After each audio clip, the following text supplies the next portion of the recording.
Teman-teman pernah nggak sih punya teman yang suka mojok gitu sendirian? Entah main handphone, entah baca komik, ngapain aja terserah. Lalu ada temanmu yang lain nyamperin temen ini dan bilang, autis banget sih jadi orang ngumpul-ngumpul lah sama kita-kita. saya nggak tahu apakah di zaman ini masih sama atau tidak, di era Gen Z yang baru ini sama atau tidak, tapi di generasi saya kayak gitu banyak. Dan itu sebaiknya nggak baik untuk dilakukan. Itu akan menyakiti hati teman-teman yang memang mengalami autism spectrum disorder atau spektrum autisme. Kalau teman-teman mau belajar kenalan sama autism spectrum disorder, kita mau belajar sama-sama di video ini, cek bumper dulu yuk.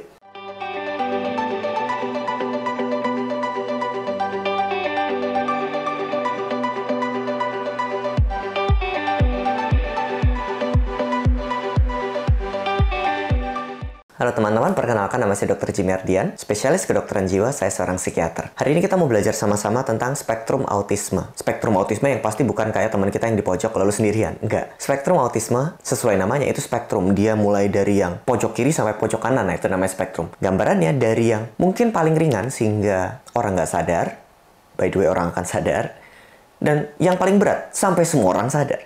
Apa itu spektrum autisme? Dia adalah sebuah kondisi neurodiversity, yaitu perbedaan atau variasi dalam tumbuh kembang seseorang, manusia. Kita pernah bahas neurodiversity dalam video ADHD atau Attention Deficit Hyperactivity Disorder. Kalau saya ketemu videonya nanti saya taruh linknya di atas deh.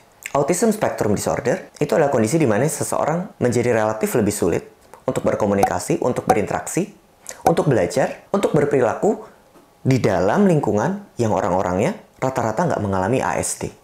Kesulitan tuh nanti berinteraksinya. Sehingga orang-orang dengan autism spektrum seringkali ngerasa nggak dimengerti, ngerasa sendirian walaupun rame-rame, ngerasa orang nggak tahu apa yang dia pikirkan dan dirasakan. Karena betul orang-orang nggak tahu apa yang dia pikirkan dan dia rasakan. Tapi karena dia spektrum, ada yang akan tampak seperti berbakat sekali dalam bidang tertentu, misalnya musik atau matematika, cerdas sekali di situ, tapi mungkin kesulitan dalam komunikasi. Tapi ada juga yang sangat berat, misalnya sampai butuh support, dukungan untuk aktivitas sehari-hari bahkan. Untuk mandi, makan, ganti baju. Sementara yang ringan mungkin bahkan bisa bekerja dan beraktivitas. So, ini adalah spektrum. Tanda yang paling khas dari orang mengalami ASD atau autism spektrum adalah kesulitan dalam komunikasi dan interaksi sosial yang back and forth, bolak-balik begini. Anda bicara, saya bicara, itu back and forth. Atau memiliki masalah dalam pola repetitif atau perilaku repetitif berulang maksudnya. Perilakunya berulang. Atau mungkin minat yang repetitif. Itu aja maunya. Kalau seorang anak akan kelihatan maunya mainan itu aja. Dan punya perbedaan dalam belajar, bergerak, memperhatikan, paying attention itu beda-beda nanti. Nah, gejala-gejala dari autisme pada anak-anak kalau teman-teman concern itu kira-kira kayak gini. Yang cukup klasik adalah anak-anak dipanggil tapi nggak nyaut. Dipanggil namanya, nggak merespon. Dan yang cukup banyak dibahas adalah menghindari kontak mata. Karena model komunikasinya memang nggak kontak mata nanti jadinya. Kalau kita senyum sama anak ini, anaknya nggak senyum balik. Dan kadang anak-anak ini itu punya sensitivitas indrawi yang berbeda. Dia bisa sangat marah mencium bau tertentu, atau mendengar hal tertentu, atau meraba merasakan hal tertentu. Kadang-kadang secara sensorik juga ada masalah di sini. Anak lain udah bicara banyak, anak ini belum. Atau bahkan tidak bicara. Dan susah gitu main pura-pura. Anak kan suka ya main pura-pura ya. Pura-pura jadi apa gitu. Nah ini susah. Kalaupun bicara, anak dengan autisme gejala klasiknya mengulangi kata-kata yang itu-itu aja. Atau ada pola-pola tertentu yang dibuat itu-itu aja. Misalnya barang diletakkan seperti itu. Atau aktivitas menjelang mandi seperti itu. Ada pola-pola tertentu. Pada anak yang lebih dewasa akan kelihatan dia kesulitan menangkap, memahami orang lain bicara apa, mengkomunikasikan apa. Akan kelihatan itu. Dan kemudian pada anak yang lebih dewasa, ada kata-kata yang nggak tepat dimunculkan pada saat komunikasi dan itu berulang di sana. Kalau tadi anak-anak kecil maunya ada rutin tertentu, misalnya ritual mandi atau ritual main, anak yang lebih dewasa juga, tapi kali ini rutinnya mungkin tentang mainannya, tentang objeknya, karena dia udah bisa nyusun objek sendiri kan ya. Kadang bisa menjadi sangat marah juga untuk kita arahkan, untuk kita ajak komunikasi, bisa jadi marah banget. Dan sesuai kesulitan awalnya, dia juga sangat sulit untuk mengkomunikasikan, menyampaikan, mengenali perasaannya. Ada begitu banyak kan gejalanya, sehingga memang sulit untuk mengidentifikasi sendiri gitu. Apakah saya autism? Ya memang nggak untuk seperti itu.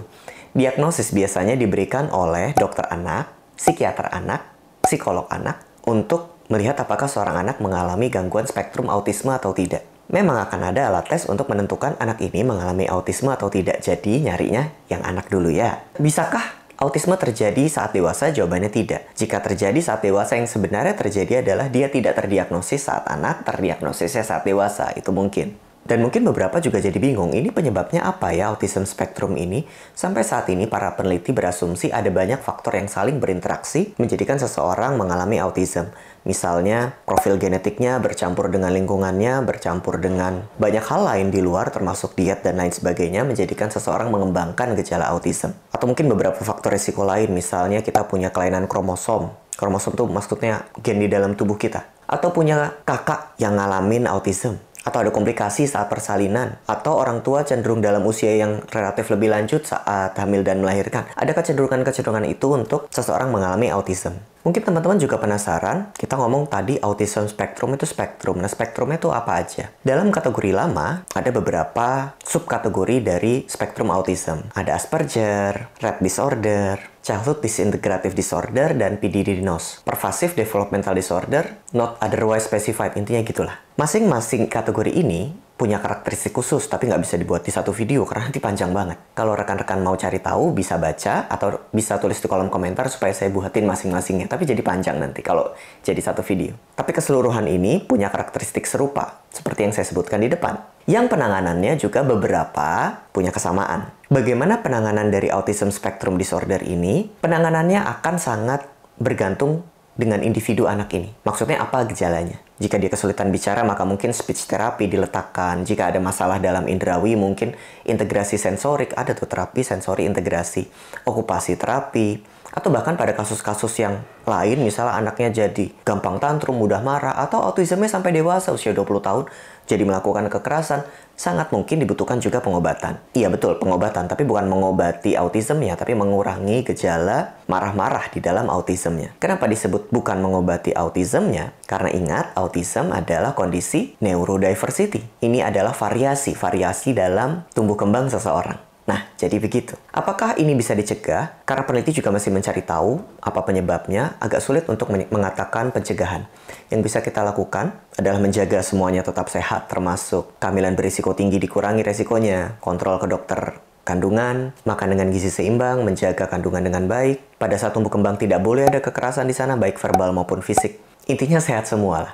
Karena emang nggak tahu. Yang bisa kita lakukan ketika kita curiga seseorang mengalami ASD atau seorang anak mengalami autism adalah early detection. Sedari dini dideteksi, biar kondisinya nggak memberat. Ketika diintervensi lebih dini, pola-pola perilaku, bicara, komunikasi, sensoriknya semuanya diatasi sedari dini, harapan untuk seseorang ini mampu fungsional akan jadi lebih baik. So, kalau melihat kondisi kayak gini, kan jahat ya kita ngomong ke orang lain, kamu autis banget.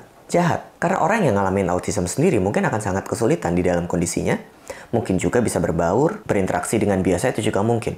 Tapi ini nyakitin buat orang yang beneran ngalamin autism. So, janganlah ngomong-ngomong kayak gitu ya. Kalau bercanda pakai cara lain. Dan kalau kamu ngerasa video ini bermanfaat, jangan lupa klik tombol like, subscribe, komen di kolom komentar. Jika kamu butuh penjelasan-penjelasan dari topik lain, dan biar nggak ketinggalan video ini, yuk pasang lonceng. Karena tiap minggunya saya akan bagikan satu topik untuk kita cerita. Mungkin itu dari saya, thank you udah nyimak. Bye-bye.